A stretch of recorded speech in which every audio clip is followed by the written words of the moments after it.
नमस्ते दोस्तों, आप सबका एक बार फिर से स्वागत है आपके अपने YouTube चैनल सत्य सनातन में। कितनी अच्छी बात है ना कि एक एलियन बन करके किसी परग्रही जंतु का रूप धारण करके पीके मूवी में भारत में आकर के हिंदुओं की आस्था के साथ में खिलवाड़ की जाए। दूसरी तरफ एक कलीम खुद को दलित बता करके, हरिजन बता करके फेसबुक आईडी बनाए और उस पर श्री रामचंद्र जी, कृष्ण जी के खिलाफ जितना जहर उगला जा सकता है वो उगले। कितनी अच्छी बात है कि श्री कृष्ण जन्माष्टमी के दिन खास तौर पर भगवान श्री कृष्ण को ही बलात्कारी बता करके पोस्ट बनाई जाए, उसका जवाब देने पर पूरे बेंगलुरु को जलाकर खाक कर दिया जाए। कितनी अच्छी बात है कि आसाम का एक मुस्लिम पेंटर भगवान श्री कृष्ण का एक ऐसा चित्र बनाए जिसमें कि वो नग्न अवस्था में, अर्धनग्न अवस्था में खड़ी हुई 7-8 लड़कियों से घिरे हुए हों और उनके अंतः स्थान पर उनके हाथ रखे हुए हों। और उससे भी बड़ी बात कि जब इस बात को उठाया गया तो पुलिस यह कह करके पल्ला झाड़ लेती है कि 2015 में हमने गिरफ्तार कर लिया था, लेकिन जब हमने इस बात की तह तक जाने का प्रयास किया कि इस मुस्लिम पेंटर को क्या सजा मिली थी, तो हमने वहां पर पाया कि कुछ ही दिनों में उसको वहां से बरी कर दिया गया था, अर्थात उसके ऊपर कोई कार्रवाई नहीं हुई थी। और पुलिस के इस ट्वीट के बाद में जितने हिंदूवादी संगठन के लोग थे या तथाकथित राष्ट्रवादी लोग थे वो शांत पड़ गए कि भैया 2015 में कार्रवाई हो गई थी, लेकिन कार्रवाई के नाम पर क्या हुआ था? कुछ भी नहीं।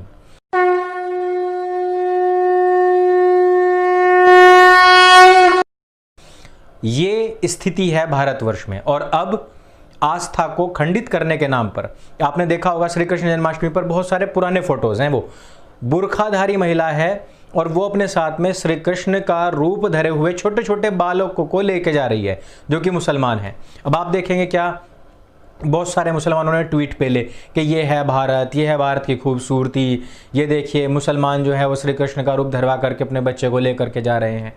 वो मैं पिछले 5 साल से देख रहा हूँ, जब मैं खुद एक स्कूल में पढ़ाता था, और वो उस टाइम पर भी पुराने फोटो थे, नया नहीं था।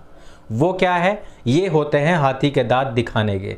जहाँ पर वो तादाद में कम है तो ये काम कर लेंगे, लेकिन जहाँ पर वो तादाद में ज़्यादा है वहाँ पर उन्होंने क्या किया? वहाँ पर उन्होंने गणपति की मूर्तियाँ पटक पटक करके मारी।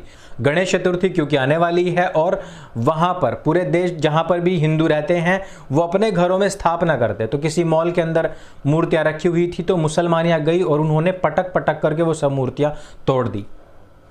आपको मैं क्या समझा रहा हूं पिछले 2 साल से? यही तो मैं भी समझा रहा हूं कि जब जनसंख्या बढ़ेगी तो स्थिति यह आएगी कि सरेआम आपकी आस्थाओं को पैरों के नीचे रौंदा जाएगा। वो जो मैं 2 साल से बता रहा था, जब आप लोग इस बात का यकीन नहीं कर रहे थे तो मदनी ने आकर के कहा कि अंकुर आर्य बिल्कुल सही बोल रहा है। मैं खुद इस बात की गवाही देता हूं कि 50 साल के बाद हमारी तादाद बढ़ेगी और वो तादाद बढ़ने के बाद में हम ये मूर्तियां छोड़ दो, ये जो विशालकाय मंदिर आप बना रहे हैं हजारों करोड़ रुपए लगा करके, इसको भी तोड़ करके ध्वस्त करके वापस से बाबरी मस्जिद बनाई जाएगी। समझ आया कुछ? चलो एक न्यूज़ बताता हूं, मैं आपको एक न्यूज़ दिखाता हूं। 18 साल की थी, पहली बार मां बनी थी। 18 साल की थी, पहली बार मां बनी थी।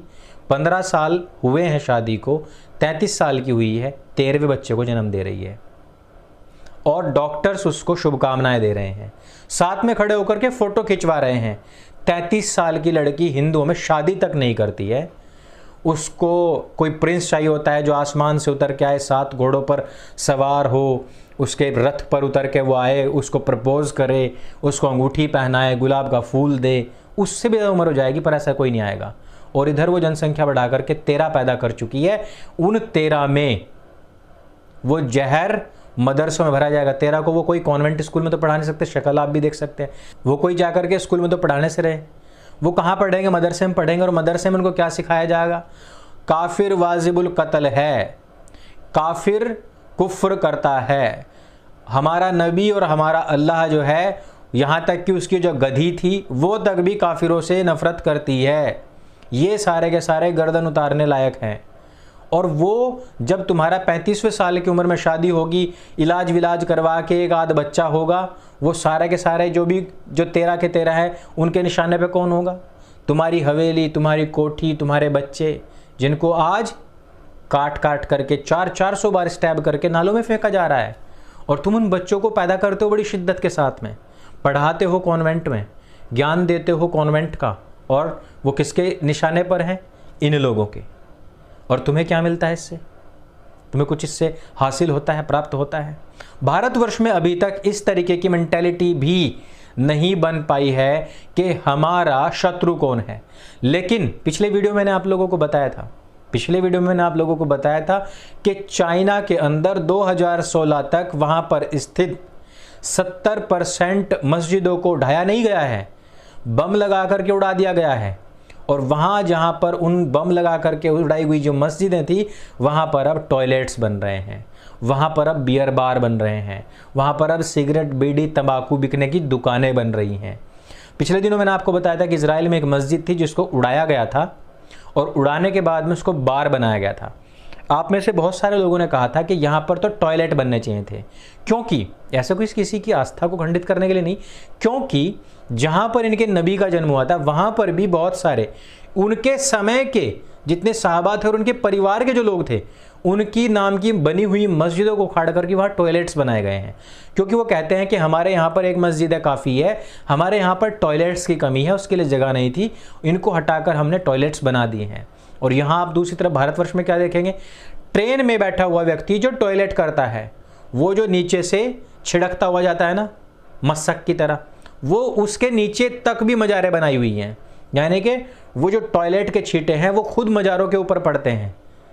यहाँ भारतवर्ष में जहाँ टॉयलेट का स्थान है वहाँ भी घुसा करके मजारें बनाई जा रही हैं।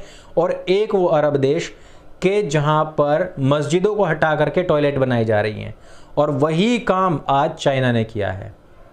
उइगर मुसलमानों की स्थिति मैं आपको बताऊं, उससे बेहतर तो आप मुझसे ज़्यादा जानते हैं, आप लोग पढ़ते हैं, आप लोग देखते हैं। कल जब मैंने कहा था ना कि मस्जिदें हटाई गई हैं और अगली वीडियो में बताऊंगा कि इसमें क्या बनाया गया है, मैंने देखा वहाँ सैकड़ों कमेंट पड़े हुए हैं और वो सब कह रहे हैं कि टॉयलेट बने हुए हैं। आप लोग जानते हैं, मुझे बताने की आवश्यकता नहीं है कि उइगर मुसलमानों को कितना टॉर्चर किया जाता है।